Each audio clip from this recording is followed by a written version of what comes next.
I wonder if you, like me, reached 65 and began asking a question that frightened me.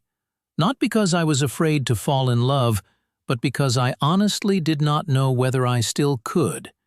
After loving a wife, raising children, spoiling grandchildren, surviving a divorce, and spending most of my adult life giving some part of myself to somebody else, what did I have left in my heart to love a man? I was not protecting myself from love. I was searching for evidence that any love remained. There is a difference between a heart that is cautious and a heart that believes it is empty. I thought mine was empty. What I eventually discovered was almost mind-blowing. Emotional exhaustion can feel exactly like the absence of love. But exhausted and empty are contrasting conditions. Something empty contains nothing. Something exhausted may still contain everything. It simply no longer has the fuel to move. I had truly loved my wife. I need to say that clearly because people enjoy reorganizing another person's past into convenient little boxes. If a man comes out as gay after being married to a woman, some people assume the marriage must have been one long theatrical production, with children, a mortgage, and matching towels. My marriage was not fake. I loved her. I cared when she was sick. I worried when she was unhappy. I wanted her to feel safe. We created a home, raised children, survived bills, family emergencies, school meetings, plumbing disasters, and several pieces of furniture that almost ended the marriage before my sexuality had the opportunity. But I also had a secret life. I desired men, and sometimes I acted on that desire. I lied about where I was going. I deleted messages. I divided my life into rooms and convinced myself that as long as the doors remained closed, the people living in one room would never smell the smoke coming from another. I loved my wife, and I betrayed her. Both statements are true. Maturity is learning that two painful truths can occupy the same sentence without one canceling the other. Over the years, the love inside the marriage changed. It did not disappear in one dramatic explosion. There was no orchestra, no thunderstorm, and no wine glass thrown against a wall. It became tired. What had once felt spontaneous began to feel like responsibility. We still cared, but caring and being in love are not always the same experience. Shared history held us together long after emotional intimacy had begun loosening its grip. I had been taught that a man demonstrated love by providing. Men of my generation were not trained to discuss emotional needs. We were trained to inspect the roof.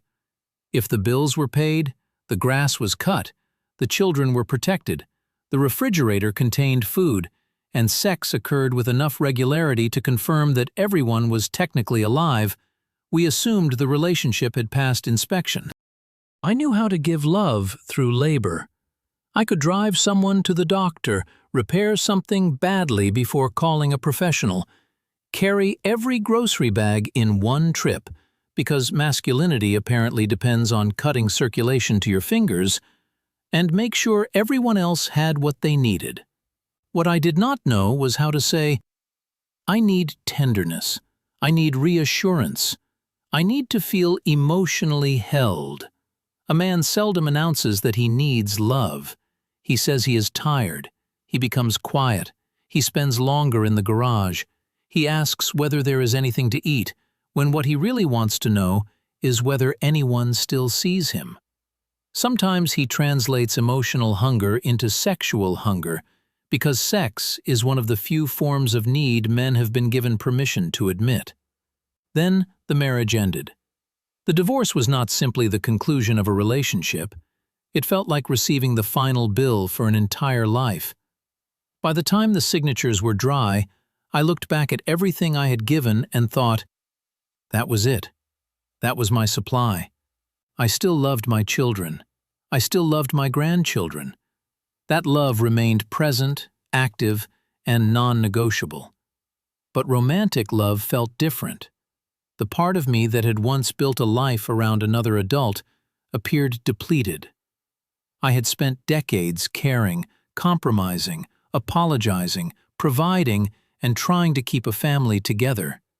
The idea of beginning again with a man did not frighten me. It exhausted me before it even happened. I imagined my heart as a house. My ex-wife had lived in one room. My children and grandchildren occupied others. Some rooms held beautiful memories. Others needed fresh paint and possibly an exorcism. But somewhere in that house, I believed there was a locked room meant for loving a man. I did not know the code. Worse, I was not certain there was anything behind the door. Perhaps the room had been emptied by the years. Perhaps it had never been furnished. Perhaps I would enter and discover 4 walls, a cold floor, and a note saying, "Thank you for your interest. This heart is no longer accepting applications." After the divorce, I met men. Some were kind. Some were handsome. Some were handsome enough to make kindness feel temporarily optional. I went on dates, shared meals, spent nights with men, and attempted to understand the emotional customs of gay dating after 60. Apparently, "I am looking for a relationship" can mean anything from "I want a husband" to "I would like to see you again if nobody more attractive becomes available before Thursday." I experienced attraction. I experienced companionship. I experienced sex with men.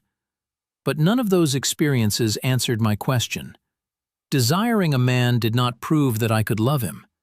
Enjoying someone's company did not mean I wanted to build a life with him. A pleasant evening, an impressive body, and a good breakfast could create optimism, but they could not manufacture devotion. A nice torso is not an emotional retirement plan. For a while, I wondered whether I was waiting for love at first sight. Maybe one man would enter a room. Our eyes would meet. Music would begin playing from an invisible speaker, and my emotionally bankrupt heart would receive emergency federal funding. That did not happen. What happened was quieter. I met a man who did not immediately transform my life. I found him attractive, certainly. My imagination looked at him and began planning a future before he had finished ordering coffee. But attraction is very efficient at writing stories about people it does not know. It can look at a handsome stranger and create 20 years of happiness, a shared home, 2 vacations, and an argument about where to spend Christmas, all before the man has revealed that he chews with his mouth open. So, I did not call it love. I called it interest. We spent time together. Then we spent more time together. There were no fireworks, but there were conversations that continued after the food was gone. He remembered details I had forgotten telling him. He listened when I spoke about my former wife without treating her like an enemy he needed to defeat. He understood that loving my children and grandchildren was not competition. My previous life did not threaten him because he was not trying to erase it. One evening, we spent hours together and did absolutely nothing impressive. We ate, talked, laughed, and sat in silence. The silence surprised me. It was not empty or uncomfortable. It felt inhabited. When he left, the house changed. Nothing had physically moved, but everything felt slightly out of position. The chair where he had been sitting looked too empty. The glass he had used remained on the table, and instead of immediately carrying it to the kitchen, I looked at it like it had just delivered an important message. That was the first change.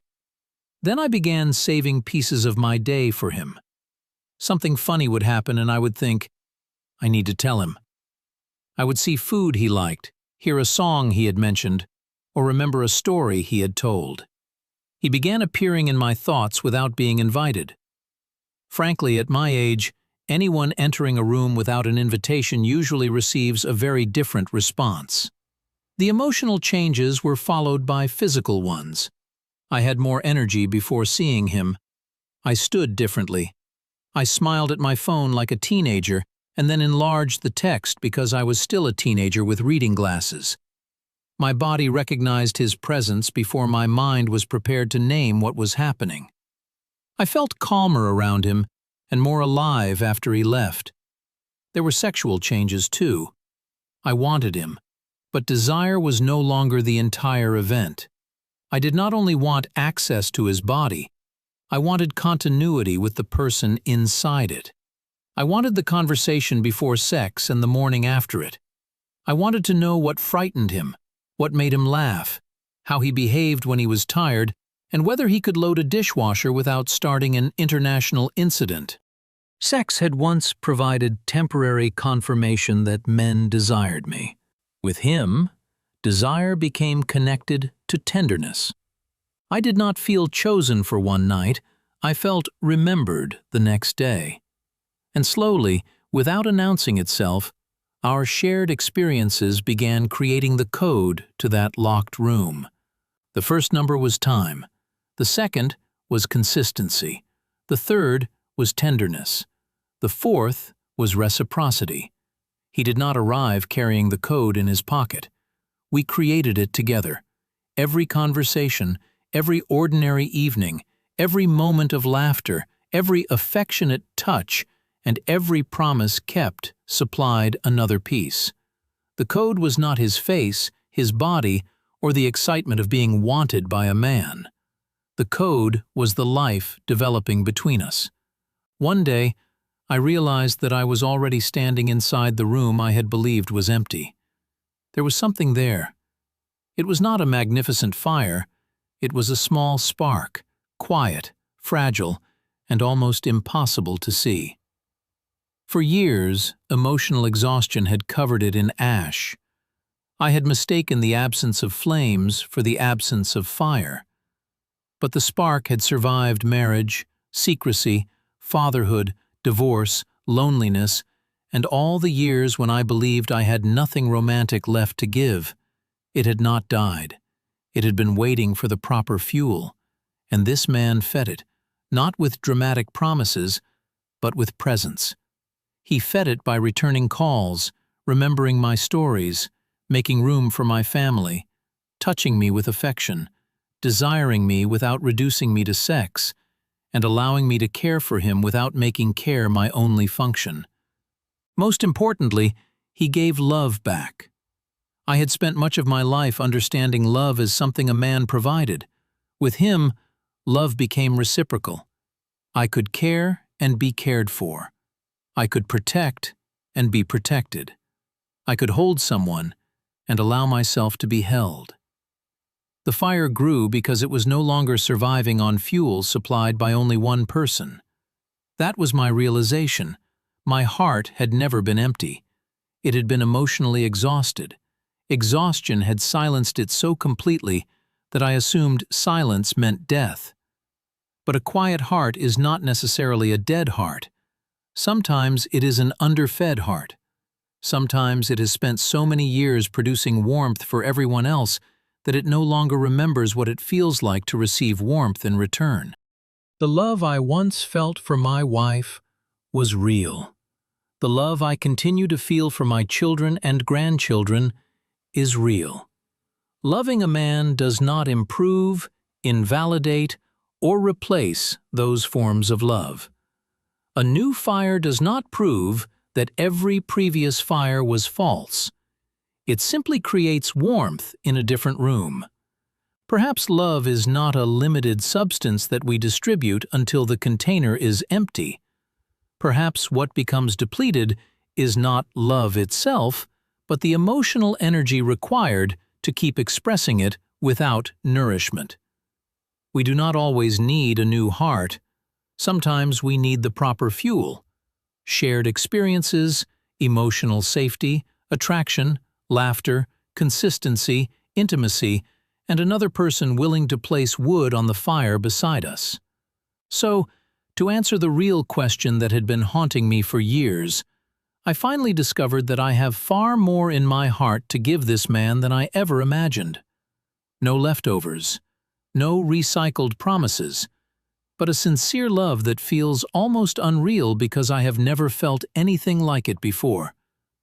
My heart feels warm now, recharged and alive again. I still have tenderness to give him, laughter to share with him, and quiet mornings to spend beside him. I have the patience to understand his wounds and the courage to show him mine. I have arms that still want to hold him and a heart that no longer wants to hide. Perhaps I did not meet him too late. Perhaps I met him when I was finally ready to love him honestly. At 65, I now know I do not have merely something left. I have an entire love waiting for him.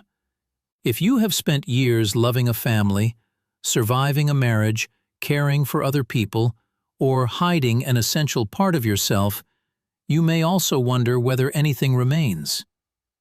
Do not confuse exhaustion with incapacity. Do not declare the room empty simply because it has been quiet. There may still be a spark inside you, and under the right conditions, with the right connection and the proper fuel, that fragile spark may become the wildest fire your heart has ever known. If this story found something familiar inside you, tell me, if it feels safe, have you ever mistaken emotional exhaustion for the inability to love? Subscribe and join us here at The Inner Closet, a safe space for men who are still questioning, still hiding, still healing, or still searching for the courage to live truthfully. Through these stories, I hope you find peace, recognition, and encouragement until the day you are ready to open your own door and step out of the closet.